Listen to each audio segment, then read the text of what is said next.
We are back. It is the 50th episode of the CCHA Reporters Corner on Midwest Sports Plus. I'm one half of your co-host, Jared Rubado with the Bemidji Pioneer. With me is the better half of the co-host, Trent Singer from Sioux Falls Live. Trent, how are we doing today? Doing good, man. I think we should reflect on this. 50 episodes we've been doing this now. And you know, I think this is a fun one for number 50. It has nothing really to do with the CCHA, but you want to explain why, Jared? Yeah, so we've had some scheduling hiccups, and by we I mean me. I'm down in St. Paul for state girls hockey. We're actually recording this intro and outro on Thursday, but we did the actual episode. What was it, Tuesday afternoon, Trent? Yeah, Tuesday. And so, you know, to kind of peel back the curtain a little bit, you know, when we bring on CCHA players and coaches, a lot of those, I'd say 90% of those interviews happen on Wednesday, because if it's a team that's going on the road, Thursday's almost always a no-go, just with travel day and stuff. And a lot of them, you know, especially if they make a long travel, it's just Thursdays are rarely ever a day that we can get an interview. Tuesdays, we have gotten a handful on Tuesdays, but sometimes it just conflicts with a team's daily schedule. Also, I have BSU media from 1 to 3 that day. Trent's got BSU or Augie media around noon. You know, so it's Tuesday and Wednesday is kind of the sweet spot, and we couldn't feasibly get anybody on for Tuesday. I was booked Wednesday, Thursday, Friday, Saturday. So, Trent, we brought on a friend of yours. A living legend in college hockey and college hockey media, and but it's Bernie Corbett. And Trent, we asked probably 5 questions total and went for an hour. Does that sound about right? That's about right. We probably didn't get to as much as we would have liked to with Bernie, a guy who probably has like literally a book's worth of stories. One day he's probably going to commission one of us, if not both of us, to write his memoir for him. It's a running joke that he has with multiple people, I think, across college hockey media. But yeah, he's got quite the story over his years, and figured it was probably a pretty good time. They just honored Bernie this last weekend with a Bernie Bobblehead Night on Saturday at Agganis, and 41 years he's been the play-by-play broadcaster for Boston hockey. He's seen 2 national championships, one that came in 1995, one that came in 2009, and countless players who have gone on to play in the NHL, as well as Hall of Fame head coaches, including Jack Parker. It's quite the story, and so we have to ask him about the big stuff, you know, the national championships, what he remembers the most about those, both of them, and both of them kind of unique, and some interesting comparisons to a great Harrison Ford movie with the 1995 run, which I found was really interesting. And then obviously we asked about the Bean Pot, which is a classic staple of course, a tournament that's played in the Boston area between the 4 major college hockey programs in Boston. And we wouldn't let Bernie go without asking him about his passions outside of hockey. He's written over a dozen books, co-authored over a dozen books, including a book about his favorite band, the Rolling Stones, called 50 Licks. And so we asked about those passions in his life as well. And you know, I think it'd be cool to have Bernie on again. You can check out all of Bernie's stuff. He does a show for Sirius XM on the NHL network called Inside College Hockey. It airs every couple of weeks, or I'm sorry, every week, but I'm on there every couple of weeks just talking about the CCHA. So check out his stuff there. I mean, it's definitely relevant in that regard. He gets coaches from across the conference on the show as well. I believe he had Josh Kotai on last year. He's had some players in the conference on as well. So yeah, it was fun. I mean, it was a cool little departure from the CCHA. I know this is a kind of a crazy time in this conference, so maybe not the greatest time maybe to you know, divert away from the conference, but at the same time, a great guy to have on, a guy full of stories. It's still a fun episode. If you're a college hockey fan, you're definitely going to enjoy this one. Yeah, and so Trent and I were on the CCHA show this week, and I think we went for about an hour and a half without an interview in there too. And Usually, like during the CCHA show, I think Trent and I kind of mess around a little bit, but I thought the actual like league conversation today, or we recorded last night, was it was really good, just with kind of previewing the weekend. So if you want your run of the mill CCHA show content that's kind of breaking down the league as a whole, you know where to find it. This was it was either this or we didn't have a show. Like, that was what we had this week with how screwed my schedule was. So, but no, it was great. And like Trent said, I think in the summer, the plan is to get Bernie back on and just press the record button, take up way too much of Cordell's time, and just see where the conversation takes us. So, because like you said, we asked like 5 questions about the surface level stuff, and I think the more you kind of uncover what's in that brain, you kind of want to find out more every time. Bernie was a great guest. So you can watch this episode on Midwest Sports Plus. We've been doing this now for a few weeks, but all of our shows are able to be viewed, and there's video of it on Midwest Sports Plus, also on Sioux Falls Live and the Bemidji Pioneer.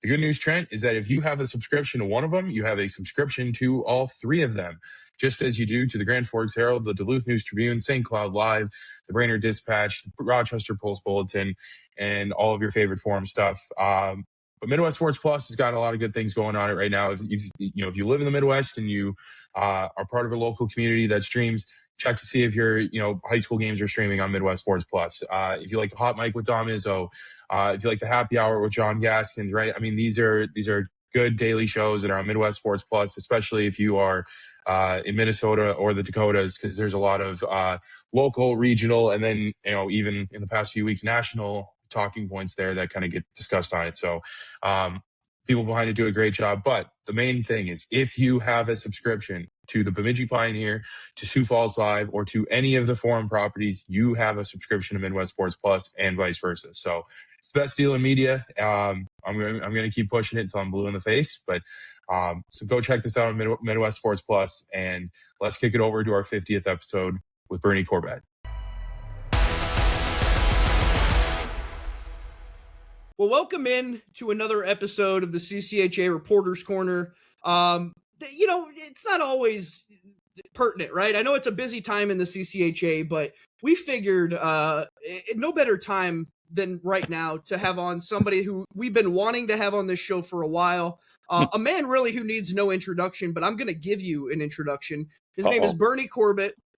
He's been here for 41 years covering BU hockey. And just this weekend, a pretty special moment for Bernie.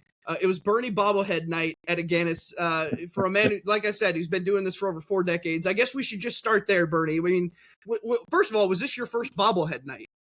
Yes, it was. It was my, unlike my 3 marriages. No, I'm only kidding. It was my, no, this was my first and likely to be only Bobblehead Night. I'm just a little worried about the significance of the bobblehead. It's daunting here in 2026. I hope that it's not the end. I mean, it's just, where do you go from here? I mean, like bobblehead, if I reach the pinnacle, are they going to try to squeeze me out? I don't know. But I mean, I only want to be Vince Scully. Am I asking for too much to be doing this when I'm 85? I mean, my God, my meeting with Vince Scully resonates. I met Vin back in 2013, and it was on the occasion of my 40th anniversary in broadcasting. I'd begun, the journey actually began in 1983. And I always, when in doubt, I just cite the great Ted Baxter from the Mary Tyler Moore Show with, it all started at a 5,000 watt radio station in Fresno, 62.50 a week and a crazy dream, So it's pretty close to my story, but the more, and a lot of times your heroes, they disappoint you. Well, with Vin, believe me, that we couldn't have been further from the truth. I mean, my God, what a moment, what an audience. Oh, man. I was a little like Wayne's World. We're not worthy. I was bowing down to him. And I said, Vin, I'm broadcasting because I was in San Diego and Harvard was playing San Diego in football, my other job, one of my other 27 jobs that I have. And somehow somehow it all adds up to being able to pay for my Red Sox season tickets. But at any rate, I said to Vin, I said, Vin, I'm in town. I'm broadcasting the Harvard San Diego game tomorrow. I said, I know your story quite well. I said, I know that. I said, I'm the answer to a trivia question. I was the last voice of Boston University football. And I said, I know the game. I said, well, I'm the voice of Harvard football, and I was the last voice of BU football. So I made those connections, and he's kind of looking at me like, security, and which is how most conversations with me end in public. Security, please. Is there a restraining order? Do we have a 1,500 feet for this man? Jack Parker still has 1,500 foot, for me for the restraining order. I can't get within 1,500 feet of Coach Parker, but that's another story. But which we may or may not open up at some point. But I can remember saying, Vin, I begin my 40th year as a sports broadcaster tomorrow. So this was my 30th year, 2013. So it was 2013, September 13. And he looked at me and he said, why, Bernie, you're just a rookie. So I think about this now that I'm 12 years roughly removed from that. And, now it's, year 41 of being the play-by-play announcer at BU. And I guess it's, I don't know, we take one out for COVID. We put an asterisk there for no Ivy League football in 2020. Right. So I guess it's 27 years now with Harvard football. Although I'd like to note that in 2020, Bloomberg Radio in New York, that is the flagship. Well, the games go to New York. They only run in Boston. There's only been a couple of times, I guess, that the Harvard Yale game actually ran in New York, which I was quite excited about. But I got a call at COVID from Bloomberg, and they called me. It was like in July, and they said, "Hey, just wanted to go over details." I said, "Guys, did you miss a memo? The Ivy League called off the season." No. We want to run greatest hits. So I had the very odd experience of on October Saturday in the midst of COVID, cleaning my garage and hearing me call a Ryan Fitzpatrick touchdown pass from 20 years before. 20 years before that, we beat Dartmouth again. Great, But it's quite a journey to bobblehead land here. Or it could be McLean Hospital at any minute if they call me. Oh, come on, Bernie! If there's a bed open for me, hopefully between James Taylor and Steven Tyler, But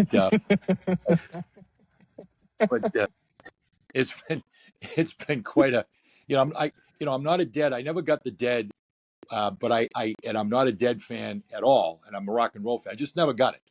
Yeah. I did meet Jerry Garcia in a hotel in Richmond, Virginia, though, and really. Lied. This is my first season, that 83 season of BU football. And we go down to play Richmond. And I was very much the rookie, working with Doug Brown. Doug went on to a long ESPN career, and he was voice of BU basketball. I worked with him on BU football. So Doug Brown and Rick O'Kane, my predecessor as the announcer for BU, play-by-play for BU hockey. And so I'm right out of college. I'm the young guy. And, we had three meals, Monday Night Football. It was 3 in the booth and 3 in the hotel room, too. And we get into the Marriott in Richmond, Virginia. This was October 1983. And, we're having a couple of beers. And I think we were watching some postseason baseball. And, I'm the young guy and, ice the cold ones down, make sure they're cold. Rick says, hey, hey, rookie, go down and get some ice. So I walk down to the ice machine, and all of a sudden there's these people coming in that are, rather, oddly dressed. And I see this, wise ass that I am. And I've always talked to people. I talk to anybody. I talk to, Trump the same way that I, talk to, my neighbor, John Ryan, walking the dog, who I can see out my picture window right now. And if I go out there, he'll want to talk hockey with me. But anyway, I'll stay here and talk hockey with you eventually.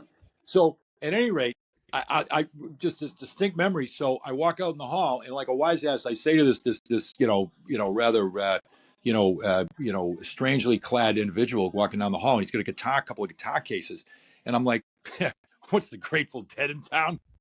And the guy turns to me, and he goes, yeah, how the hell do you not know the answer to that question? So now it gets better. I get out and get the ice. I go back to room 1272 or whatever. Yep. And who's checking into 1274? Jerry Garcia. No way. Yeah. So I see him going in. He's got the what do you call that? The Afghan or whatever the thing they used to Yeah, wear yeah. there. Yeah. So I mean, I know it was him right away. I mean, obviously, it's like I could pick him out of a police lineup. There he is, officer, the man who stole my wallet. So I watch him check in, and I wait about 5-10 minutes. I walk in the room. I say to Rick and Doug, I said, "Hey guys, you're not going to believe it. The Grateful Dead's in town." And Jerry Garcia's in the room. I go, "I hate the Dead, but man, I got friends of mine that would kill for a Jerry Garcia autograph. I'm going to go get a Jerry Garcia autograph." I knock on the door, and Jerry Garcia answers the door. He's like, hey, man. Yeah. I says, "Jerry," and I lied. This is probably why it didn't work out, because I lied my ass off. I said, "Jerry," I said, "Oh man, huge Dead fan. I can't wait for the show tomorrow night. I'm telling you, I drove 12 hours from Boston to be here. Oh man, it'd mean the world to me. Can I please have your autograph?"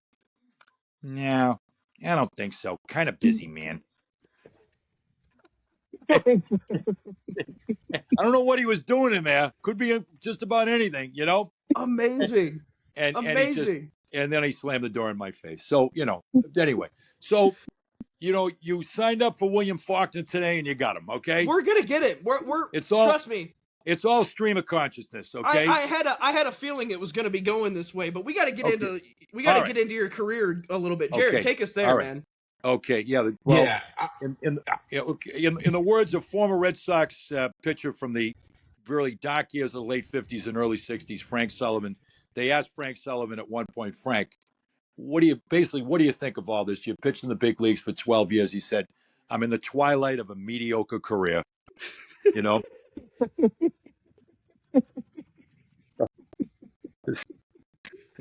Goodness, Bernie. All right, I'm sorry for all this. No. This is exactly what I had in mind. I mean, this is right up our Trent and I's alley. Obviously, Trent a little bit, but I do. I love him.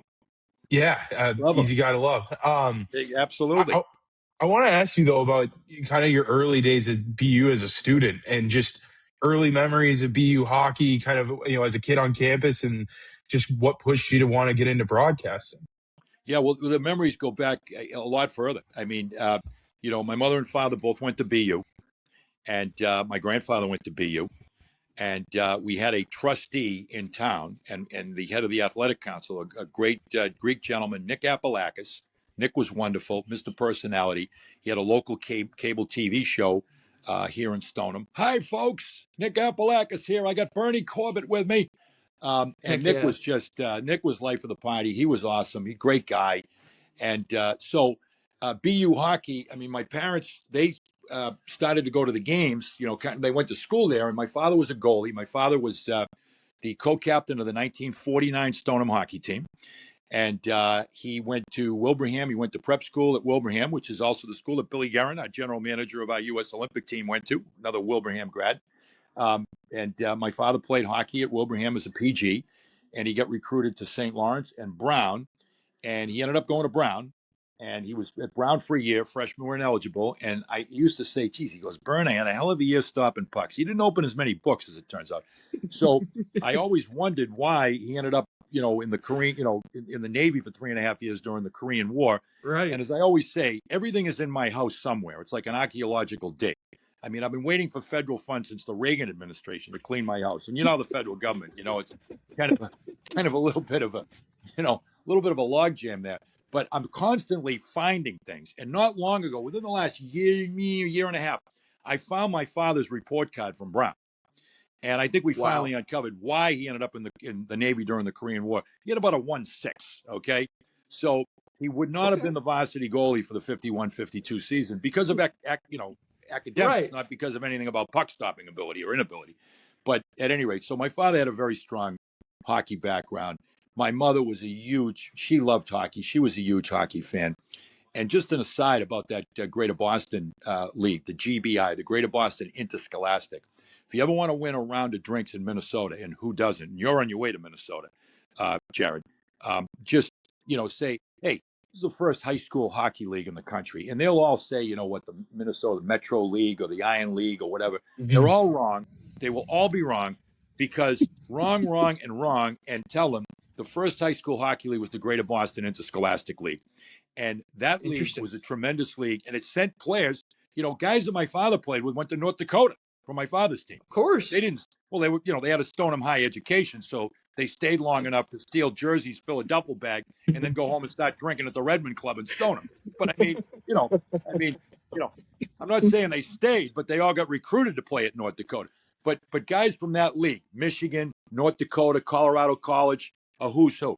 So really strong hockey background. My mother went to Medford High School, which is a big rival of Stoneham. So the funny thing, she didn't meet my father till years later, but she basically hated that Stoneham goalie. Little did she know she was going to really hate him after she married him in 1959. Man. Game, set, and match there, Federer. I tell you. Right. But they ended up. They started going to the games in the early '60s. They got married in '59. I was born in '60. We moved to Stoneham in 1964. And for you basketball fans out there, we bought Jim Lesketoff's house. Do you know Jim Lesketoff, Jungle Jim? I've heard the name. Toughest guy in the NBA on the Celtics. NBA, right? Yeah, no, he ABA. was the enforcer on the Celtics. We bought his house. Wow. And so my formative years from 4 to 13, we lived in Jim Lesketoff's old house. And So when they moved to Stoneham, there was another friend of my mom's. God bless her. She's still with us and still going to the BU games. If I say her age, and if she ever listens to this show, but she is, let's say she's in the same, the same age range as my mother is all I'm going to say. And my mother passed away at 85, 6 years ago. Do the math. Okay. Mm-hmm. So God bless her, Joan Tarasi. So Joan and her husband, Joe, BU halfback, Harry Agganis era, Hall of Fame halfback. And they were big hockey fans. So the four of them started going to the BU games. We're talking circa 1962-3. Jack Kelly came back as the head coach, and he really started to get the program going. So that became a big thing. They never missed a game at the old arena that just closed, the old Boston Arena. And of course, that's, now 1967. I'm 6 years old, 7 years. I turned 7, and I got to go to my first BU game. So that's how far back it goes with me in BU, 1967.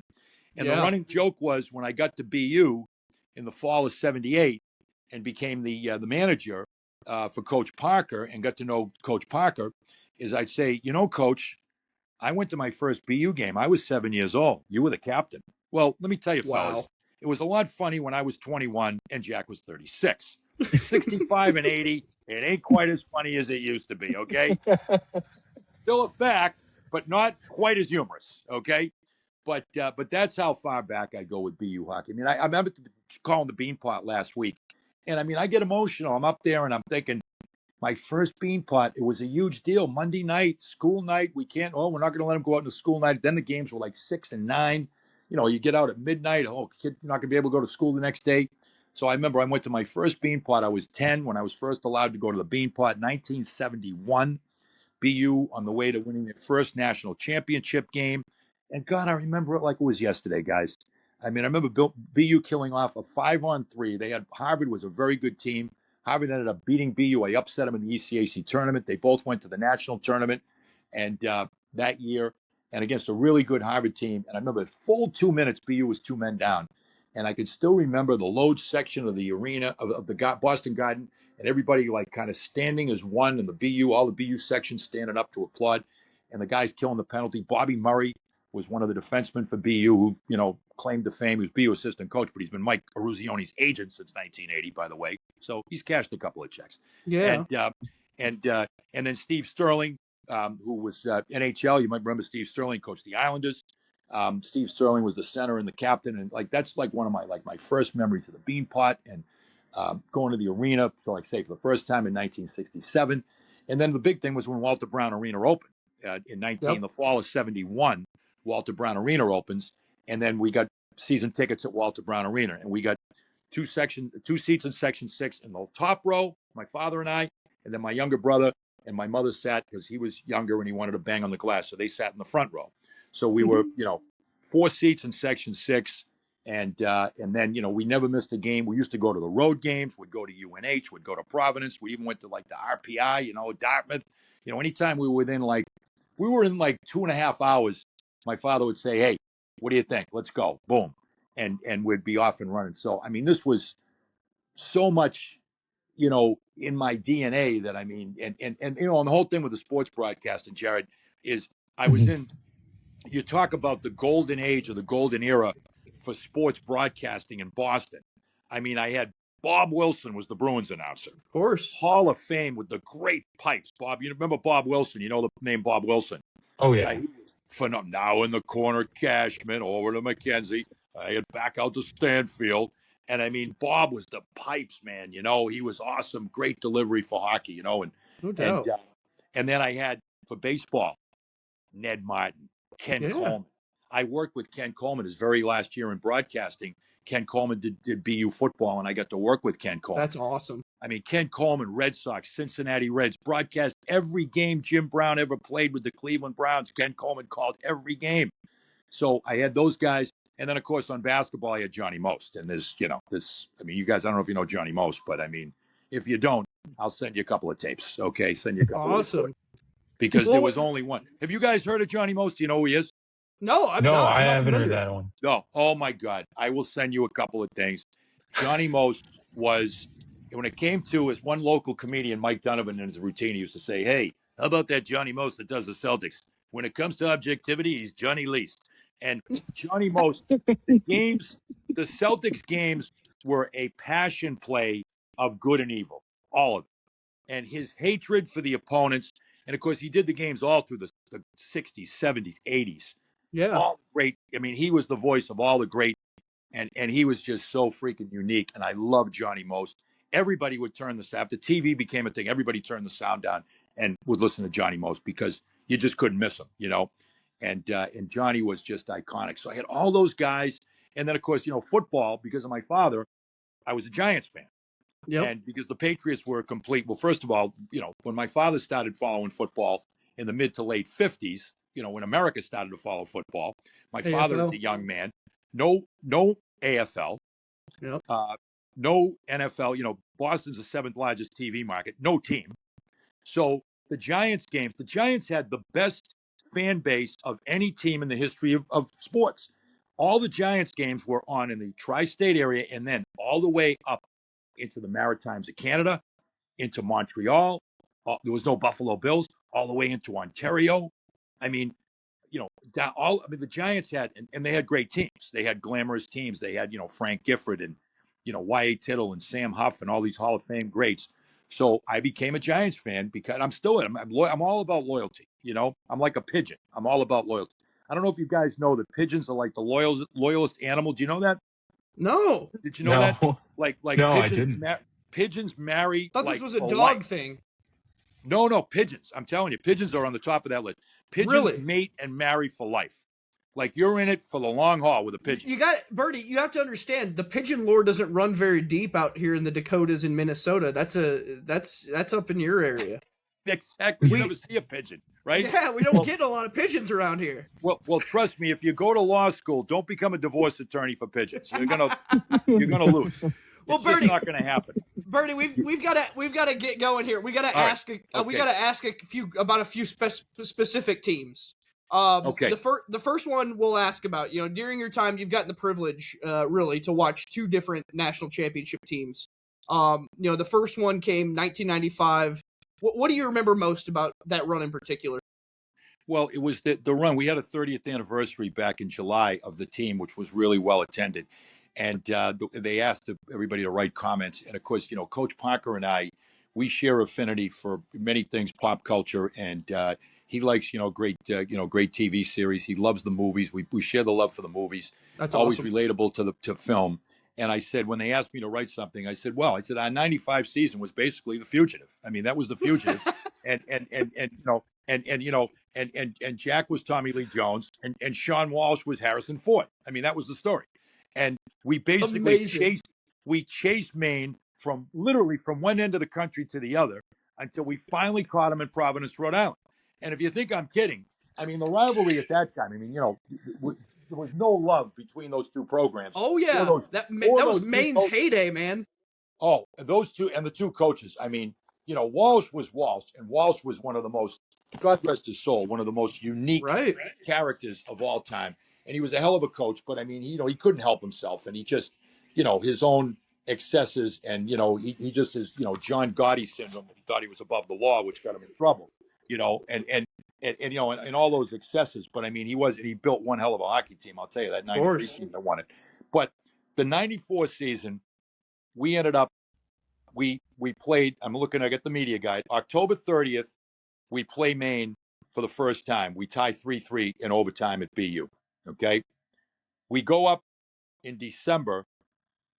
We go up to Maine in December. We lose 6-5, and we tie 5-5 in overtime.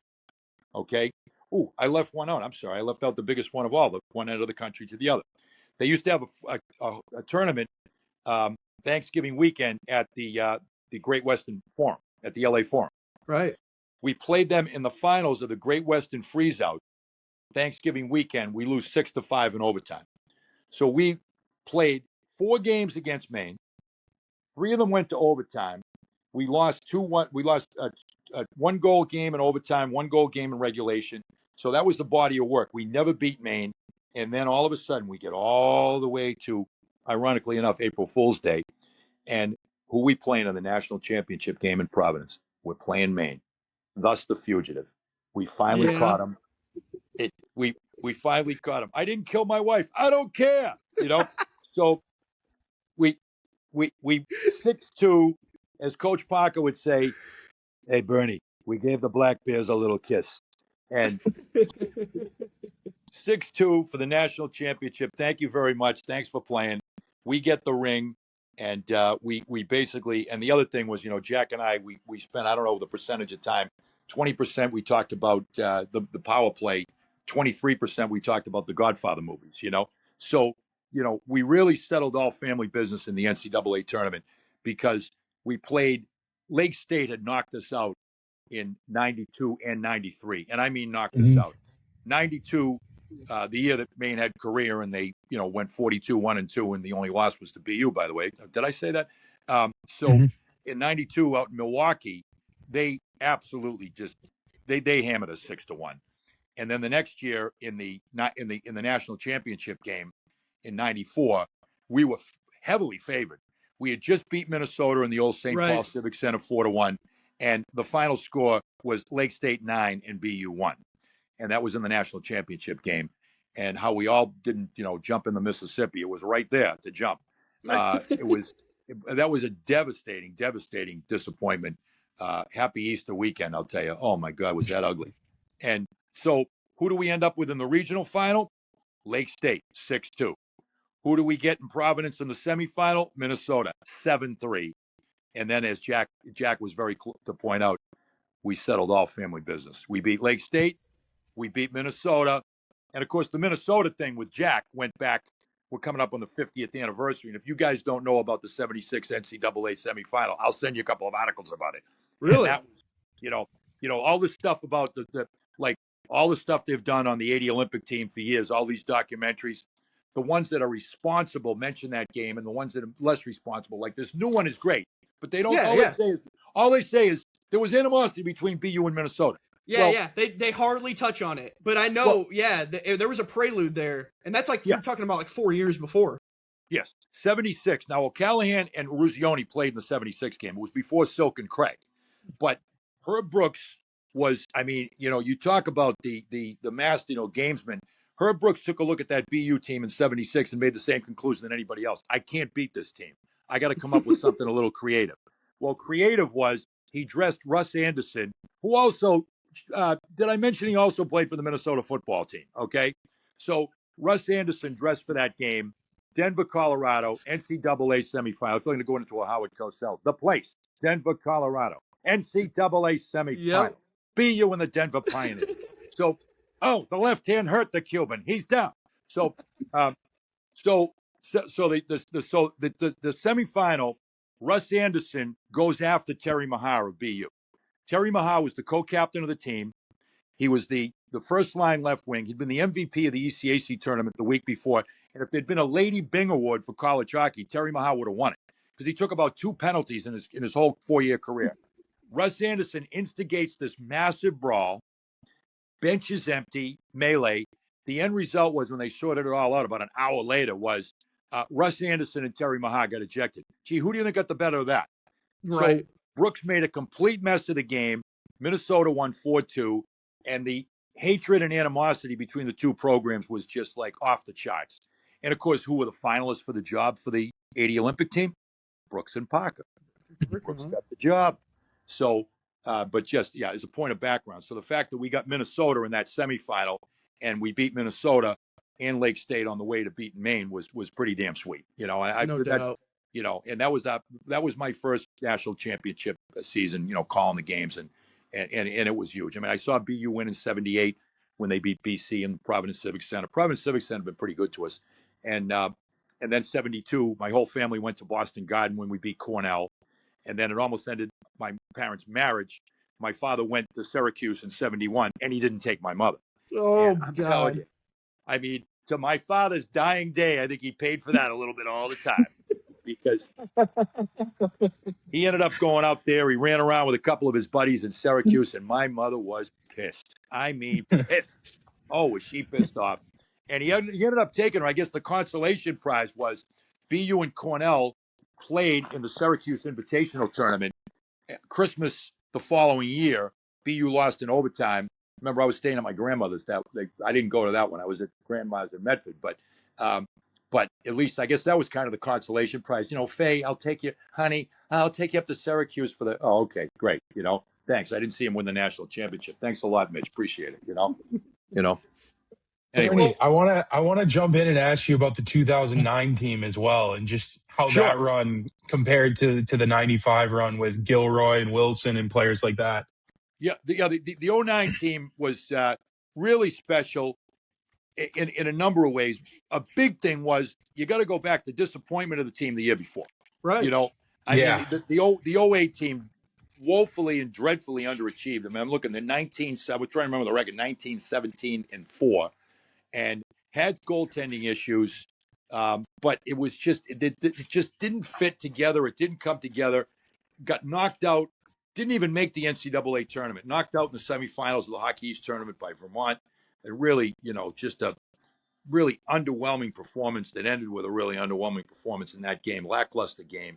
And then, Coach Parker was looking at making changes before that following season, and he was looking to, to jettison a couple of guys that were going to be seniors. We had a pretty big senior class, which, almost never happens, and probably never going to happen that much from the history of college hockey from here on in. But the guys, Gilroy and John McCarthy, who was the co-captains of the team, they stood up for two or three of their teammates that, coach was thinking of maybe letting go of, and said, no, we're all together. And boy, that team was all together. That team came together early, and they had a remarkable run. I mean, they had the icebreaker tournament that they won at the beginning of the year. They beat North Dakota and Michigan State at Agganis Arena. We won the icebreaker, and then at Christmas went out to Denver, won the Denver Cup without some key guys like Shattenkirk and Cohen that were in. Colin Wilson were out at the World Juniors, and great story about that was from USA. I'm trying to think from USA Hockey.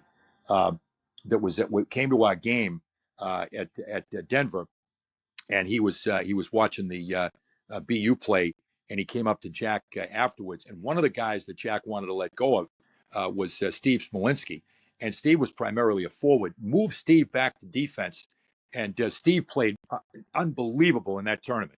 And Art Berglund, I'm trying to think, Art Berglund from USA Hockey, legend, Hall of Famer. So Art Berglund's down talking. He says, "Hey, congratulations, Jack." He says, "You guys got a pretty good team."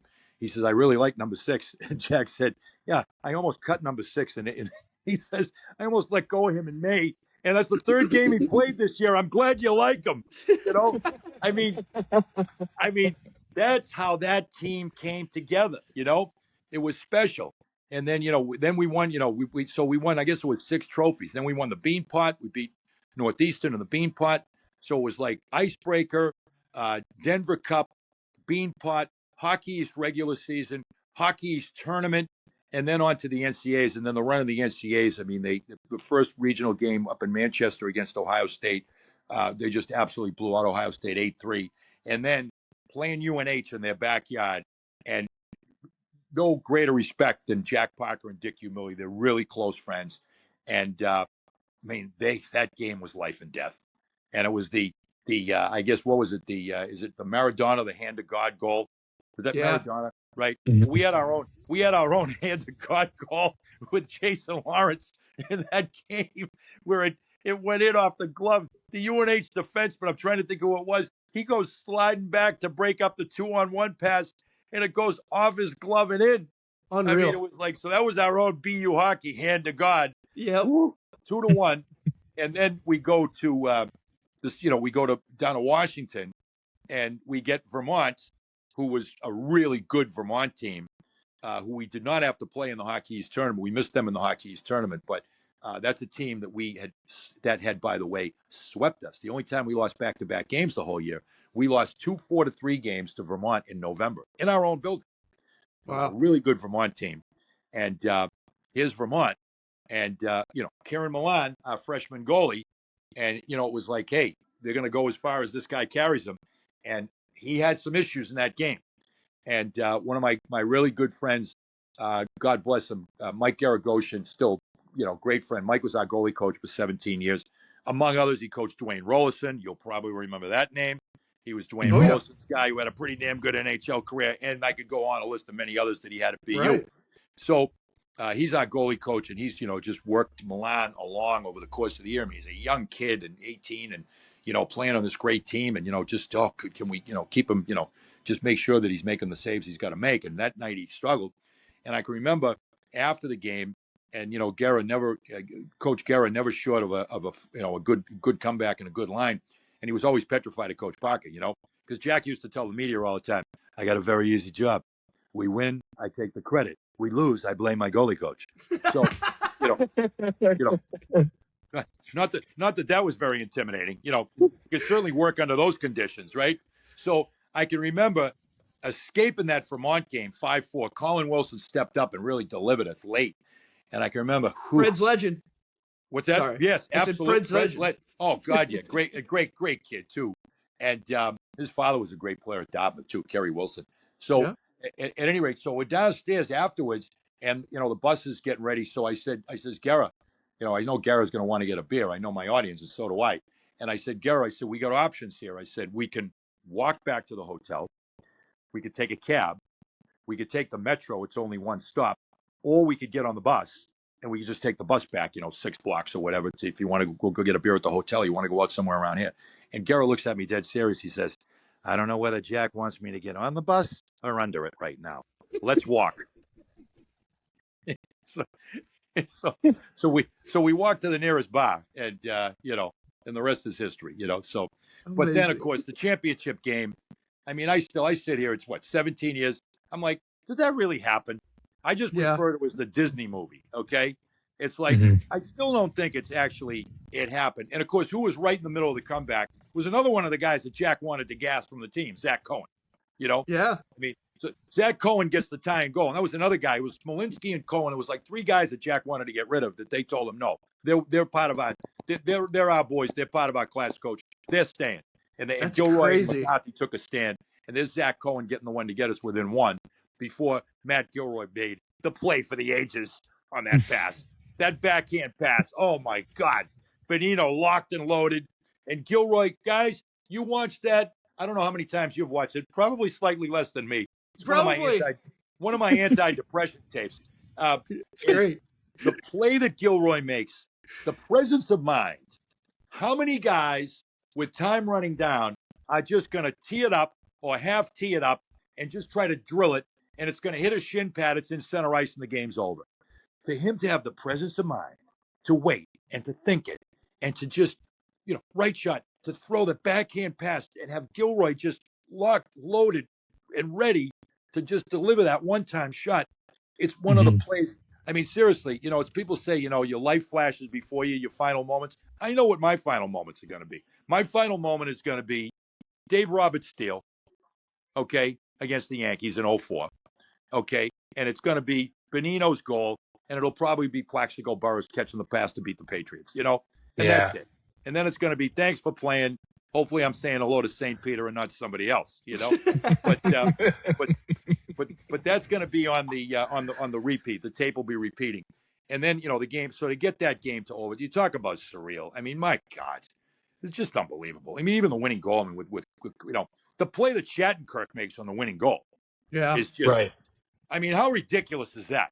You're making a blind back diagonal on the offensive blue line in overtime of the national championship game. You turn that puck over, you're going to give up You're a probably clean giving up breakaway the other way. Yep. And then they ice the puck with the empty net, and they go offside with the empty net. How does that happen? I mean, seriously, it was like a freaking Disney movie. Yeah. It's unbelievable. Bernie, I want to ask one more about that Frozen Four because I covered Bemidji State, and that was obviously their first you trip did? to that Frozen. Yeah, wow. I still do. So that's my main beat, and Okay. I've heard stories about what it was like for them to go to that Frozen Four, from the internal stuff of fish out of water kind of stuff. Like they had no idea what they were doing, how to do it. First kind of stuff for everything for you and for the other people around who had kind of maybe been there and done that before. What was just your reaction to seeing this little D2 school from northern Minnesota play in that such a big stage like that with all of those, kind of perennial contenders at the time? Yeah, no, it wasn't, and I had some knowledge about them because of the coach, because of with the Serratori brothers. But as far as unknown, you're 100% right.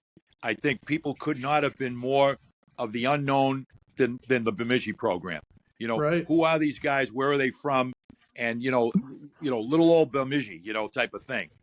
So like for our people from BU, it was like, not being one of those, Coach Bach would say, one of the brand name programs, blue blood programs, to be there was pretty stunning. It really was. Yeah. Yeah. I got to ask too, Bernie, you brought up the bean pot a lot. I mean, you've been a part of a ton of these throughout your career. And for those who are listening that are unaware, maybe, I'll explain real briefly what the Bean Pot is. It's an annual tournament started 74 years ago between the 4 major college hockey programs in the Boston area. That includes Boston, Boston College, Harvard, and Northeastern. I want to know from you, though, Bernie, are there any memories from the Bean Pot that sort of stick with you the most? Yeah, it's, once again, going back, I saw that first one I talked about, 71, the Blizzard Bean Pot. I was a senior in high school. And that was the night of the Blizzard, was the Bean Pot. And they didn't cancel the Bean Pot. And BU played the late game. They played BC, beat BC in that game. I mean, just destroyed BC in that game. And that was a BU team that would go on to win the national championship in 1978. And strangely enough, would run into BC again in the national championship game. But BU beat BC 12-5 that night.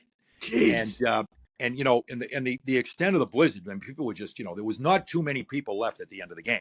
Right. And many that were still there at the end of the game didn't get out of the garden for 5 days. And it was like slept in the garden for 5 days, like never got home.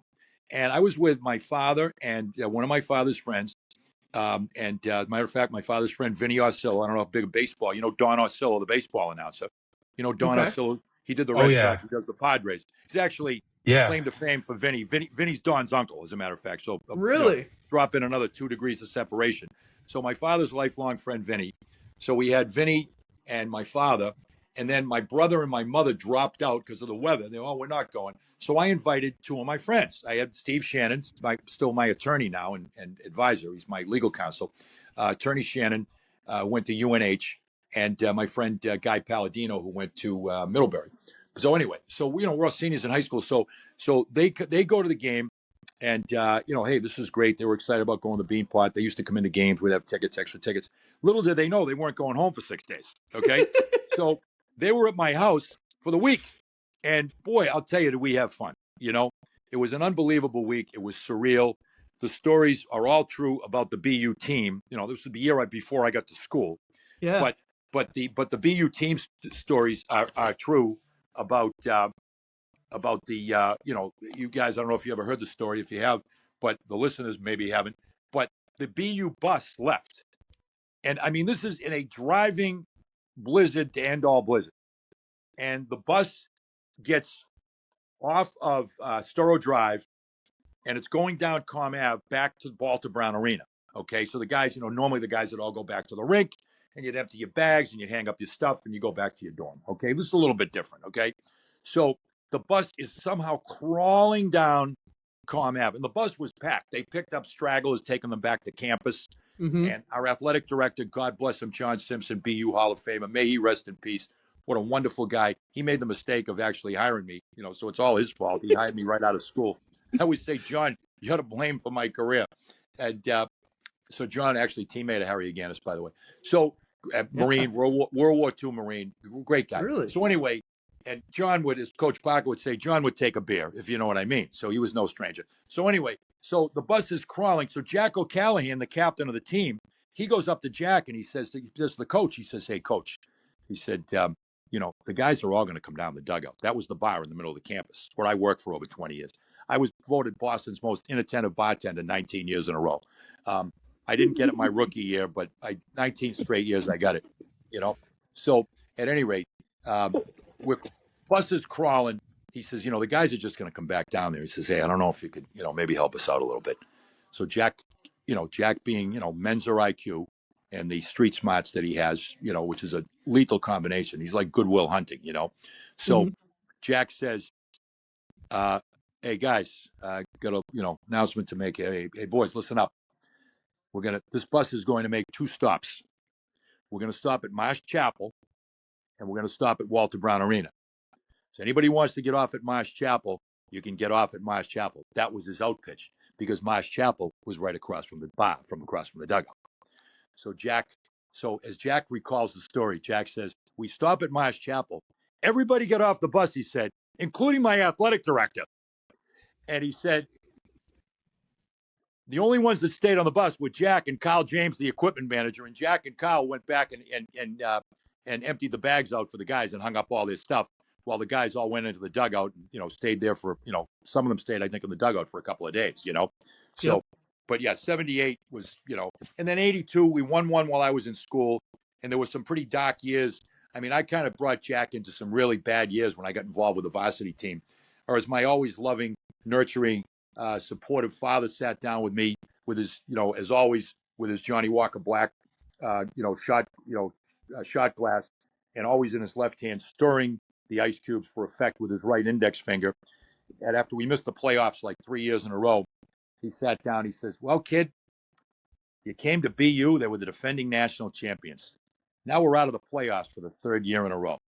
Kid, you fucked up a dynasty.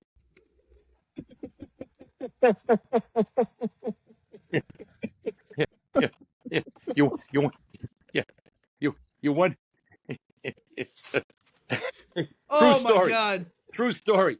All my stories are true. I would never believe you. I'd never have to buy any stories from Kramer. I wouldn't be like Peterman. Let me tell you. I believe you, Bernie. And this is honestly more of a test run for the memoir because I know you've commissioned myself and multiple others about this. We've only got a few more minutes here. Okay, right. I do want to ask about something I know you're really passionate about outside of hockey, and I know you're somewhat, and we've talked many minutes and hours about this. You're somewhat of a rock and roll savant, and in 2013, you got the opportunity to co-author a book about your all-time favorite band, the Rolling Stones. One of more than a dozen books that you've authored or co-authored. It's called 50 Licks, Myths and Stories from Half a Century of the Rolling Stones. What can you just tell us about that experience? It was unbelievable because I got to work with God rest his soul, with Pete Fornatale. I got to be friends with Pete's son, Pete, 20-something years ago. And he was promoting a book, and that's how we got to be friends. And then Pete sold the book I did on the Harvard-Yale rivalry to Random House. He was working at Random House at the time. And I got to be friends with his dad. And his dad was a rock and roll icon. His dad was WNEW, which was the rock and roll station in New York. His father started to work at WNEW like 2 weeks before Woodstock. Like the first thing he ever read on the air was a promo for Woodstock. How friggin' cool is that? Right. And his father knew everybody in rock and roll. Dave Herman, Pete Fornatale, Scott Muni, King Biscuit Flower Hour, and then a guy named Howard Stern came along. And that got Pete back into his writing career because he followed Stern. And nobody said any – if Howard wanted to stay on another hour because he had, midget, wrestlers or whatever the hell he was talking, midget lesbian wrestlers or whatever, nobody got in his way, okay? So did I offend enough people there? So anyway, I could have said Asian. But anyway, so he ended up – so Pete started to get back into his writing because he had a writing background. So we started to do books. So I worked with Pete on a 40th anniversary book on Woodstock in 2009. And I got to interview Country Joe McDonald, and I had some great stories from that. So I begged the father, Pete's father, I said, I want to do a book with you. We got to do a book. And I finally beat him up sufficiently enough to he finally, I grabbed his arm and tied it behind his back. And he finally said, okay, I'll do a book with you. So that became the Stones book. And boy, did I have fun. Because what we did was, it's an oral history and it's a events oriented with the book, different events in the history of, events and moments in the history of the Stones. We picked 50. We made the cut. It was great. It was fun all the way through. And Pete had interviewed all the Stones during his career. So we had an archive of interviews that we could draw from. My job was the best job. I got to do about 50 interviews with people that were part of the Stones world. And you talk about fun. My God. I mean, I interviewed, the Maisel brothers that did Gimme Shelter. I mean, I interviewed Taylor, Taylor Hackford that did Hail, Hail, Rock and Roll. Chuck Berry, Officer and a Gentleman. Wow. I interviewed Andy Johns, with the engineer on the album's producer. Bob Greenfield, who wrote, the two books that had the biggest influence on my young life were Boys of Summer, Roger Kahn, and A Journey Through America with the Rolling Stones, Bob Greenfield. If you've never read that book, read it. And I got to interview Bob Greenfield, and of course, I'll give you one of to keep this, light and humorous. One of the best interviews was Sam. Guys who know who Sam Cutler is? Sam Cutler. No. Not familiar with that. Sam Cutler and he put out a book that was quite entertaining. So Sam Cutler is a crazy Englishman. He could have been like right out of the Prototype. I know they kind of used Peter Grant for the Prototype for Spinal Tap, for the road manager. Well, it was really a composite of Peter Grant and Sam Cutler, because Sam was the Rolling Stones manager, and then Sam was also the Dead manager, okay? Yeah. Sam was completely out of his mind, okay? I track him down in Australia for an interview. Right. And I said, Sam, so we arranged it. Now, I'm not good on time zones, okay? So I arranged the interview, and I made the mistake of calling Sam and wake him up in the middle of the night for the interview. Do you know what time it is, man? What the fuck is wrong with you? I get Sam Cutler screaming at me at like 4 a.m. Melbourne time, okay? It was unbelievable. I'm like, oh, my God, I blew the interview. Well, he decided for a makeup date, and thank God he did, because if you ever wonder about the story, about how the Stones became the world's, and I'm banging my Powerade Zero on my Heineken coaster for emphasis here, I don't day drink. That's the only popular belief I don't. I'm sober for all our interviews, Trent. It's not Harry Carey. I believe you. Look at the sombrero on that guy in section 12. It's serial killer night here at Wrigley. Ball 2. I ran into Charles Manson at the 7-Eleven. So at any rate, I get Sam on the phone. Sam is the road manager in 1969 for the 69 tour, okay? For the first of the biggest of the two tours, right? 69 was kind of the tour that, made a new standard for rock and roll. And then they took it to another level in 72 when Greenfield wrote the book, right? So he's talking about 69. They rehearse in LA. They rehearse out at Stephen Still's house. There's all kinds of stories about that. Oh, yeah. And then they fly to Fort Collins, Colorado. They always would do like a college, like a warm-up show. Colorado, for some reason, Colorado State University was the warm-up show. They're on the small plane from, LA to Colorado. And and Sam tells the story. He says, Mick calls me over and he says, Sam, he said, I'd like to have you introduce us tonight. So Sam says, yeah, okay, I'm okay with that, Mick. Yeah. So Sam's like, he said, well, I'm thinking about what am I going to say? So I got to, he wants me to get up and grab the mic and bring him on. So Sam just organically, spontaneously comes up with, ladies and gentlemen, here they are, the greatest rock and roll band in the world, the Rolling Stones, which became a thing. And if you guys have ever heard Get Your Yeah-Yeahs Out, the beginning of the live album is it's a montage of all of Sam's intros during the tour. So he does the intro that night, and Sam Cutler tells me the story. He goes, we get back on the plane afterwards, and Mick calls me over and he says, Sam, what was that all about? He goes, what are you talking about? What was that about the intro? About the world's greatest rock and roll band? What was that all about? He said, either you fucking are or you aren't. That's awesome, Bernie. I tell you what, hey, we're about out of time here, Bernie. We're about out of time here. But look, we want. I put Jared over the edge, I think, with that last You one. did. Well, there's been a That few. one got me. There's That been one a got me. That was good. There's been a few where Jared's getting sent over the edge here, and myself included. Oh my This has god. been Bernie. This has been a lot of fun, but we're about out of time. Listen, Okay. we're gonna have to have you on again, sometime maybe in the summer, and we'll just we'll go a little deeper. I mean, you're just full of Yeah, stories. this was Bernie. part one, Bernie. I think we got a couple more parts to do We're for gonna this have to one. do this again. This is incredible. No, anytime, guys. You probably needed like a good 6-month recovery time here, anyway, to have me on again. And there's always, and when anytime you talk to me, there's always the Coach Parker outro or outpitch. Okay, so this is one that's survived now for God knows I've been friends with Jack for over 40 years, and talking to him on the phone for 30 plus years. It's long conversations we get into about everything, and then Jack he'll defer to the movie Annie Hall. Yep. Annie Hall. Oh, And yeah. you remember Christopher Walken was the rather disturbed brother. Yep. And you remember he tells he says I have this dream about running my car into the headlights of the car coming the other way. It's a good walking. And Woody Allen walks out and he says something about I'd love to stay and talk, but I'm due back on Earth any minute. So Jack always ends our conversations with, Bernie, I'd love to stay and talk with you all afternoon, but I'm due back on Earth any minute. I gotta go. That's great. That's great.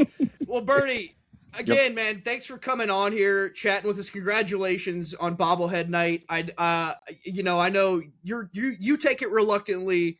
I think it's well honored and well worthy for you to be given a bobblehead. You're certainly a gem, and 41 years of doing this, man. That only you got to really love it to be doing that. And I think college hockey's better for having people like you in it. Well, thanks Definitely. very much.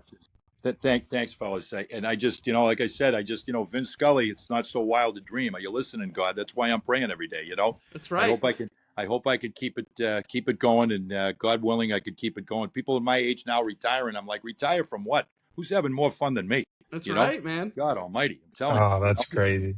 That's awesome, man. We appreciate it, Bernie. Thanks, guys. As I end all my concerts, thank you, Sioux Falls. Good night. All right. Once again, thank you to Bernie Corbett for joining the show. And thank you to our producer, the Zach Bryan lookalike himself, Cordell Wright. To watch the show and see clips and highlights from this episode with Bernie Corbett, head on over to Midwest Sports Plus, the home of the CCHA Reporters Corner. For the audio-only version, subscribe to the CCHA Reporters Corner on Spotify, Apple Podcasts, or wherever you get your podcasts from. Follow us on Twitter at Trent Singer and at Jared Beto BP. You can check out our work at BemidjiPioneer.com and SiouxFallsLive.com.